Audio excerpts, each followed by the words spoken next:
Hello, I am so excited that we're starting this new podcast series that we're calling Vibe Coding with Steve and Gene. I'm Gene Kim. And I'm Steve Yegge. Fantastic. The goal is to share with you what we've learned while writing the Vibe Coding book, which comes out in late September, early October. I am so proud of how this book came out. It was such a fun book to write. It's an even more fun book to read. And it shows just how much we've learned, how many amazing adventures we've been on, and how vibe coding can help every developer integrate AI into daily work to help solve problems that they solve every day. So the goal is to pick a portion of the book, share some of the insights we gained, some of it which made it into the book, some of it which didn't. And this time I thought it would be great to explore one of the key metaphors that we use in the book. We alluded to it in the last episode, which is that vibe coding elevates every developer from a line cook to a head chef. And so, Steve, this was one of the first metaphors, central themes of the book that you came up with. And for me, it was a catalyzing moment where I think it just started coming into focus. And the line that I love, Steve, that you wrote way back in July, August was, it is your kitchen, your Michelin stars, meaning you are not delegating the quality of the code to the AI. We're not turning our brain off like vibe coding can imply. So, Steve, tell us more about what it means to be a head chef.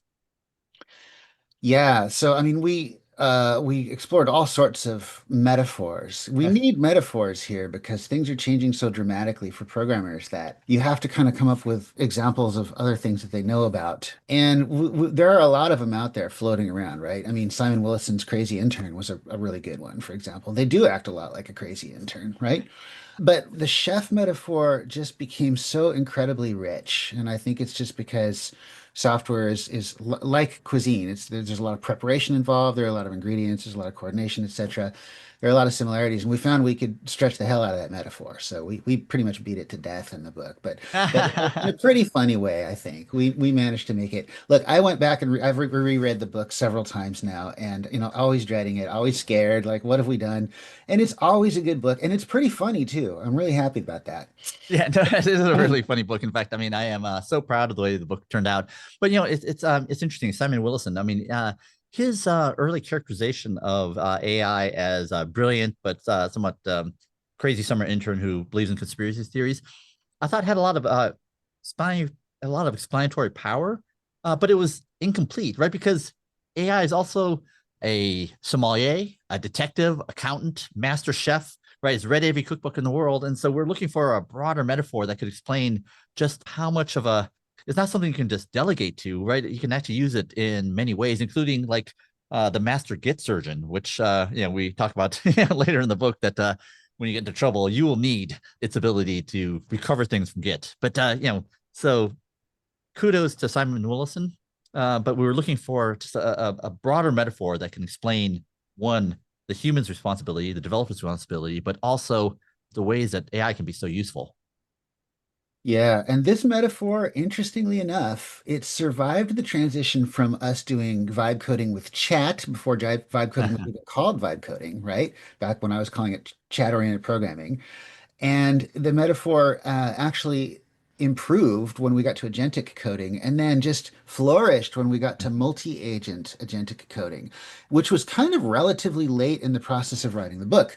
And Gene and I suddenly realized that kind of the role really is a head chef because you are managing a team of assistants. And that actually, we'll talk about it in some of it in this episode. That led to a bunch of very surprising outcomes that did make it into the book. Yeah, yeah. In fact, by the way, I remember that moment. I mean, it was after Claude Code came out, which took the world by storm, right?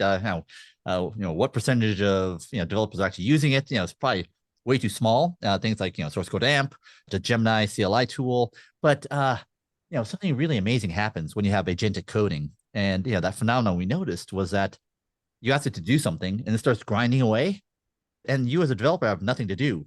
And the irresistible temptation is to open up another window and start a second line of work, which is amazing, right? And so I peak out at maybe two, maybe three, whereas you routinely have four or five going. But at that point, there's no doubt that the developer very much is a master chef with a bunch of line cooks and a sous chef, meaning a second in command.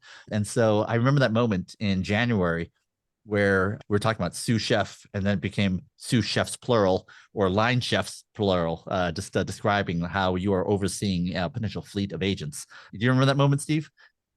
I do. And, wow, it's really it's transformed. I mean, look, it's kind of obsoleted all of the ways that we were thinking about it before. We still talk about chat coding, which many of you are doing today, where you're having a conversation with the LM, it's generating code and it's putting it into the IDE for you and you're watching, but it's a back and forth conversation. We cover that in the book because it's still relevant and will always be relevant whenever the AI needs you to do something. But over time, we're finding that those, become fewer and further between. Yeah. And Gene and I, and many people, actually increasing numbers of people at many companies, are beginning to realize that the fastest and the most productive way to do vibe coding is using Cloud Code, SourceGraph AMP, or OpenAI Codex. And I've heard maybe there's a Gemini CLI, right? But they work outside of your IDE. And so we're going to give you a simple litmus test, a real simple test you can use to see, are you actually vibe coding the way we're talking about in the book, or have you kind of like not made the jump yet? If you Yes. haven't opened your IDE in a week, Visual Studio Code or IntelliJ, your favorite IDE, you haven't opened it in a week, Emacs. Emacs, yeah. And Yeah. but you've been writing thousands of lines of code, then you're doing it right. Yeah. And that's a weird thing. We'll talk about it in every single episode, but I mean, things have changed so much. And again, you can't do it without being a head chef, right? You can't be writing the code yourself. You have to be examining it, inspecting it, course correcting your line chefs as the robots get short-circuited and start attacking each other or whatever. I mean, anything can happen, right? We talk about all of it in the book. But Yeah. yeah, In fact, I mean, you have to step into that role.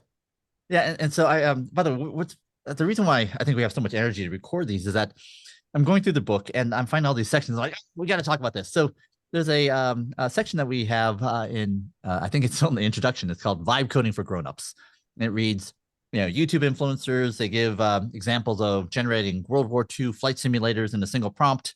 And so that's entertaining, right? But that's not really representative of the work that most developers do every day. And when you say vibe coding for grownups, that includes stuff that we're responsible for, like security reviews, test coverage, blast radius management, operational excellence. And I think that really embodies the notion that as a head chef, it's your kitchen, your Michelin stars. That there's no getting around that. Am I capturing that right, Steve?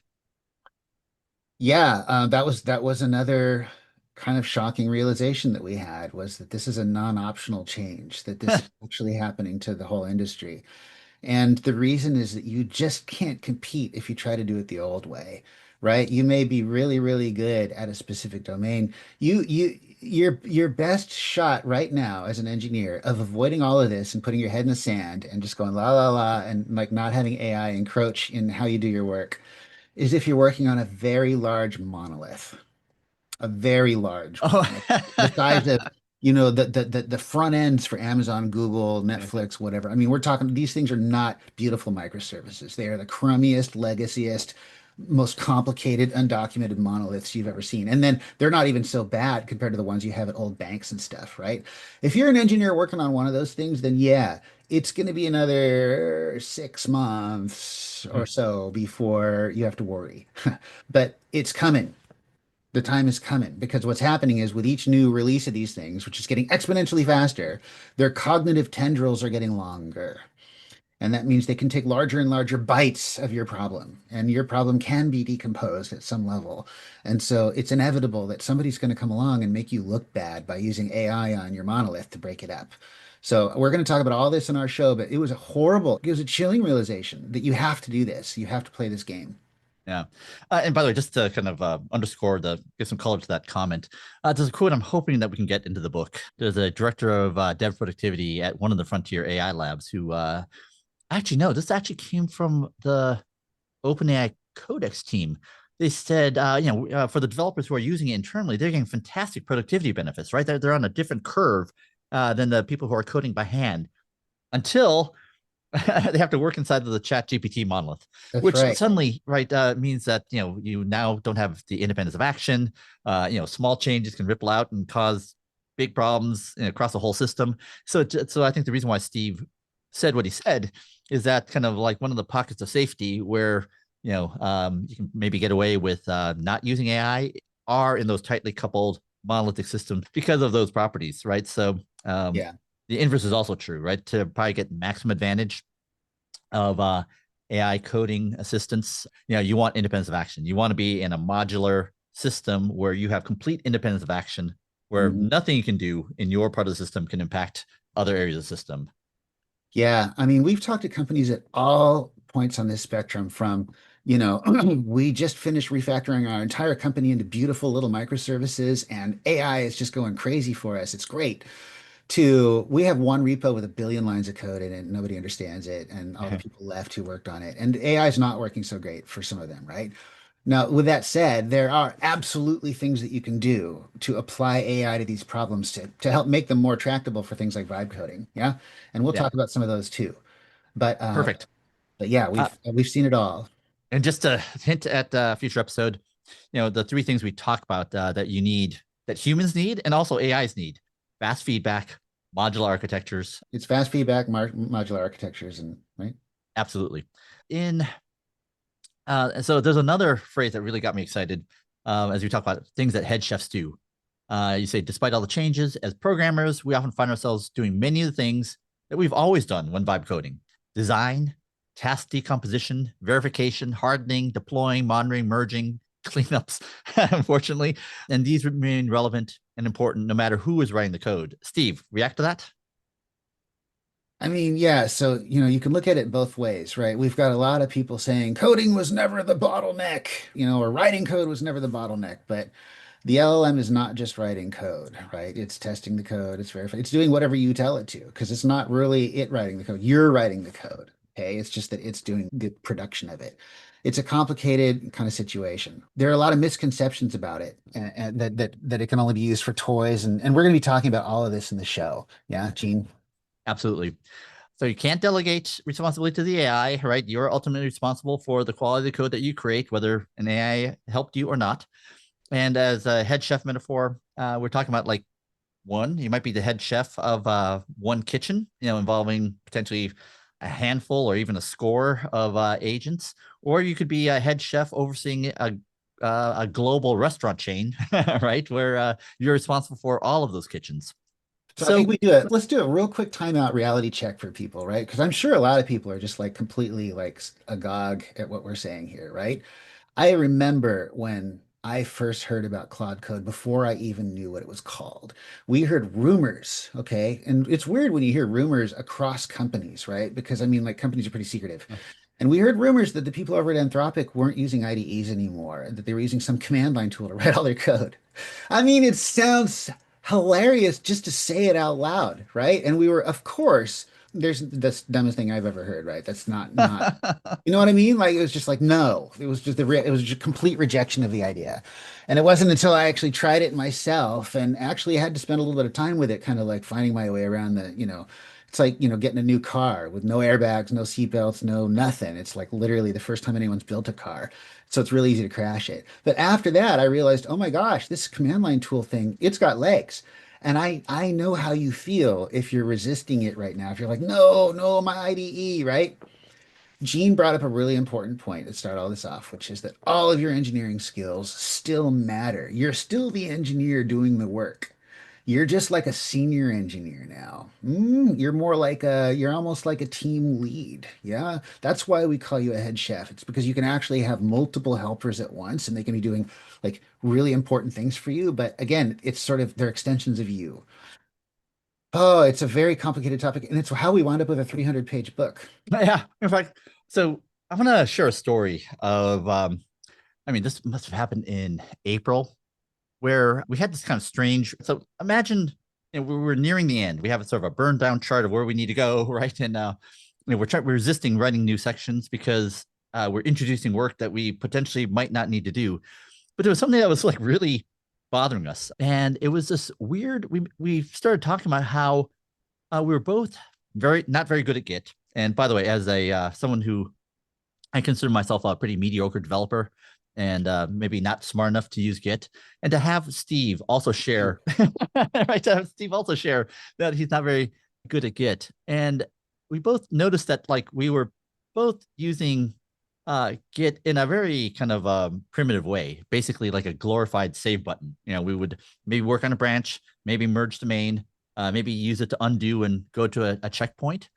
But we started noticing that we both were using Git commands that we had never used before, like cherry picking and selectively merging.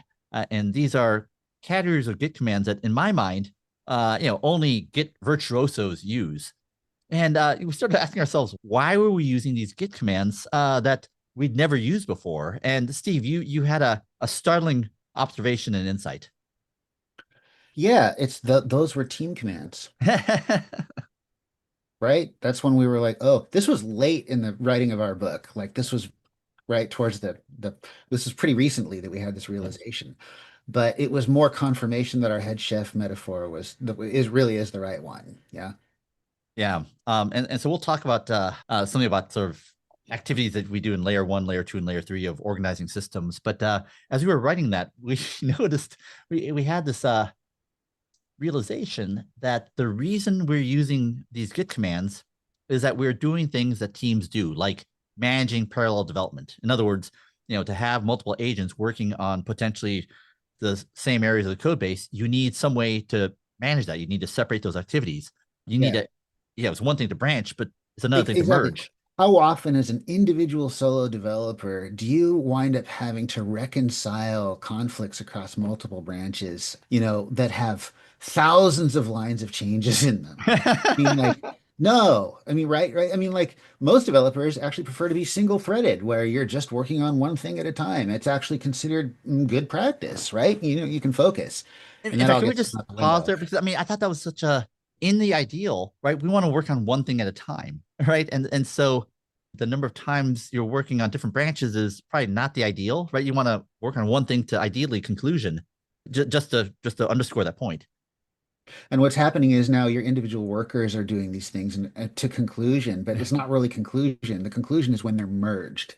Yeah, right. And now imagine you've got a team of 5 humans, each of them running 5 agents. Now you've really got effectively a team of 25 workers. So a lot of you at the human level are going to be spending a lot of your time merging and reconciling the work of workers that are effectively colliding because you're probably not so well separated, that you're all working on different code bases, or you wouldn't be a human team, right? Yeah, so that was the second observation. We are spending a lot more time merging, right? Which is something that teams do, right, as opposed to Yeah. individuals. Now, of course, the AI does it for us. We still don't know Git. Which is great.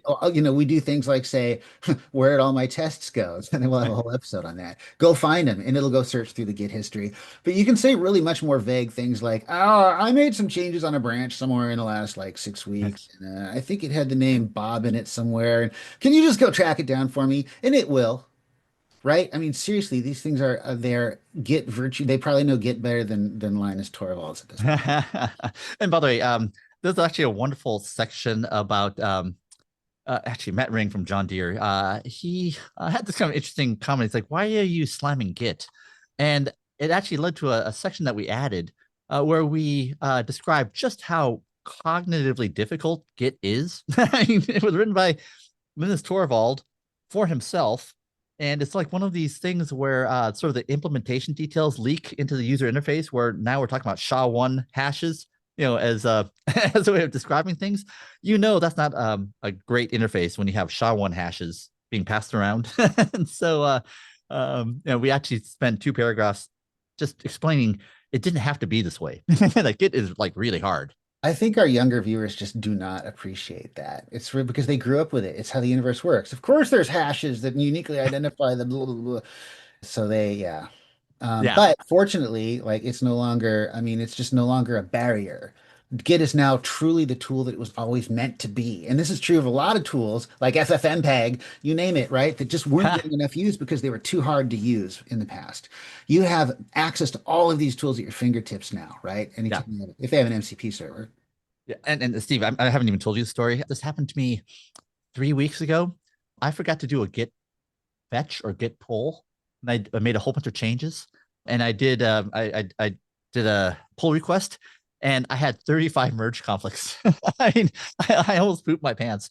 I literally I've never had a merge conflict that big before.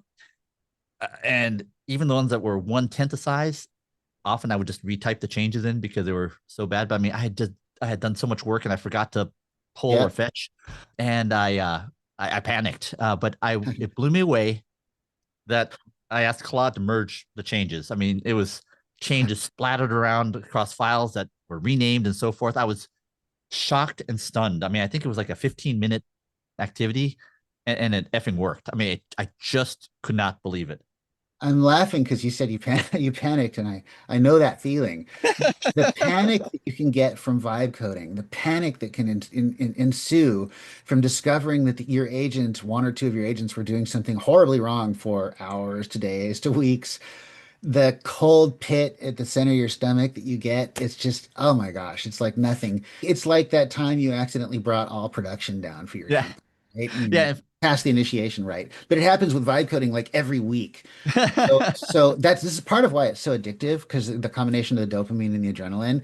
But yeah, when you said you panicked, man, I just laughed because yeah, I know. But also it will help you clean it up and it'll do a remarkable job. And you ultimately you just have to tell it, look, this is what I was trying to do over here. This is what I was trying to do over here. There's a bunch of conflicts. Can you just go deal with it for me? And it will.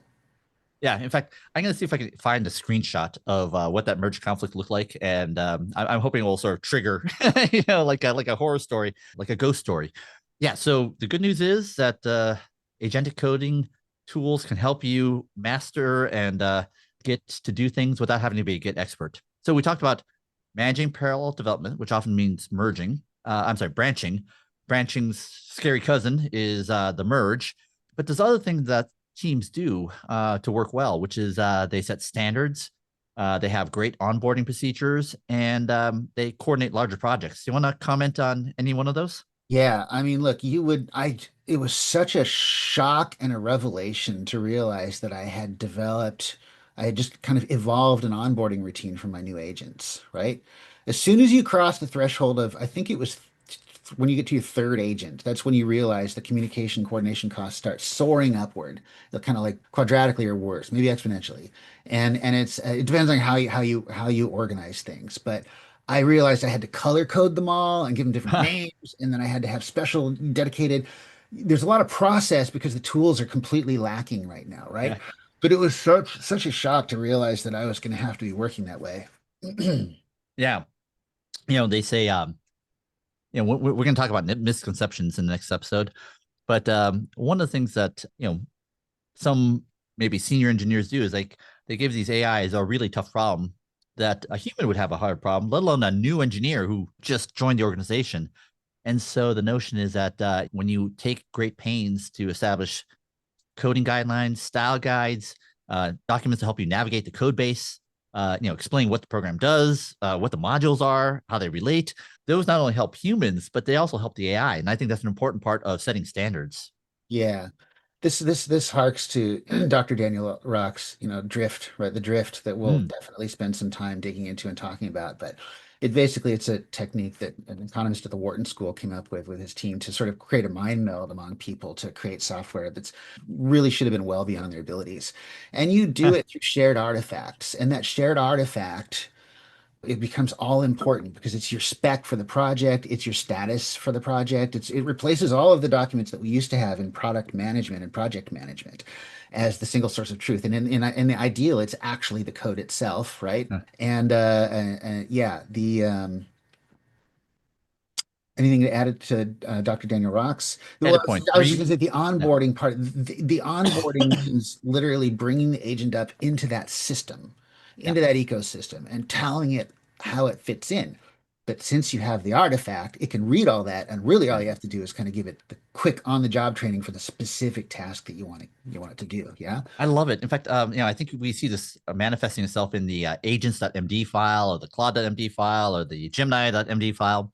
That's hierarchical. You have one for the project, one for the module. And I find myself getting in the habit of having a plans directory where, I put all the plans in there. So sometimes I guess I still haven't decided whether they live there or in GitHub issues or something. But the notion that, ideally you have a whole bunch of documents that describe decisions, like the ADRs, the architectural decision records, why you've made certain decisions and conventions you choose to use so that the agent will know how to do it. Yeah, and also so that the agent will have persistent memory between sessions because honestly, their context windows are pretty small.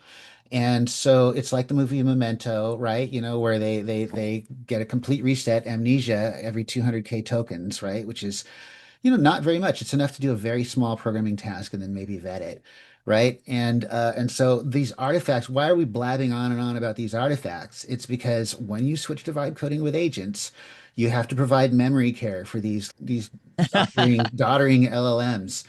And that memory care takes the form of an artifact, and that artifact is a living thing because it moves. It like as things get fixed or as you get new information, the rules change, the goals change, the constraints change, everything gradually drifts.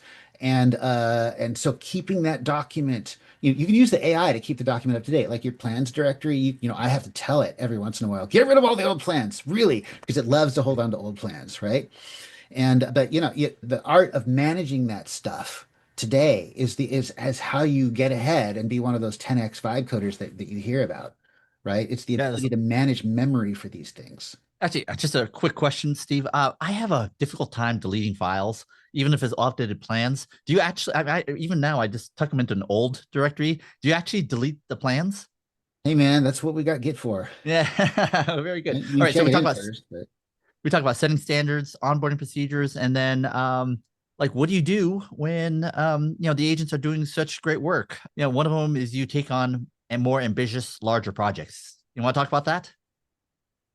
yeah, like it's at first, it's all you can do to hold. It's like Kent Beck told us, it's like riding a toboggan down a ski slope. You can kind of steer it, but you're never really in control, right? And so your first experience with really coding something professionally, like for grown-ups with a coding agent, is going to be you spending a lot of time staring at its output and realizing it's doing a lot of things wrong, okay?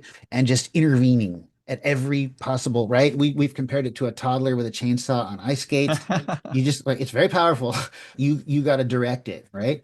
And so yeah, as time goes by and you become more sort of accustomed to dodging the potential downsides and taking advantage of the upsides, then you can start to like trust it more. And then you can maybe take on another agent and then eventually another agent and so on. But it requires you to be able to multitask really well, which is a muscle that you may need to rebuild if you've been super single-threaded for a long time.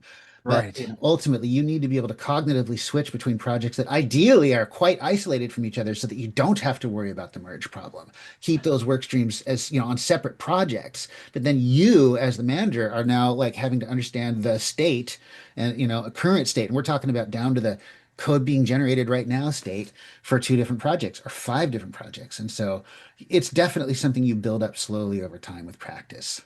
Yeah, one of the comments that you had made is the amount of multitasking you do is almost like what a director of engineering would do, right? Is like you're accountable for all of it, and the Yeah. goal is to create as many independent work streams that don't collide with each other.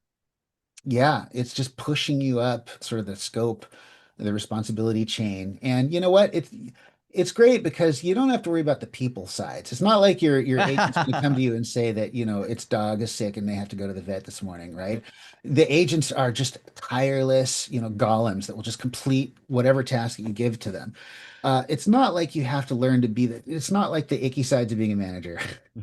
It's kind of the fun sides, right? Of being a head chef where you can just kind of direct it. You're more like an orchestra conductor. Yeah. Everybody's competent under you. You just have to make sure they're working together. Yeah, and I'll just maybe put a bookmark on. On the other hand, the reason Steve talked about a lot of the kind of quote cognitive limitations, the limited context window saturation, the problems they have with instruction following and hacking the reward function. We talked about that in part two around the theory and first steps, and so we'll talk about what those limitations are and why, as an engineer, we have to be sufficiently knowledgeable of what LMs are good at and not good at. Just to recap in the vibe coding book, we part one is why vibe coding matters. We're still kind of talking about the why. Part two is theory and first steps, which we'll be talking about soon. Part three is really talking about what we do differently as developers in our inner, middle, and outer loops. And then part four is about going big. And so we'll talk about more of those sections in the episodes to come. Any concluding thoughts before we conclude today, Steve? Welcome, head chefs. Welcome, head chefs. The vibe coding book is available for pre-order on Amazon, and we'll catch you on the next episode.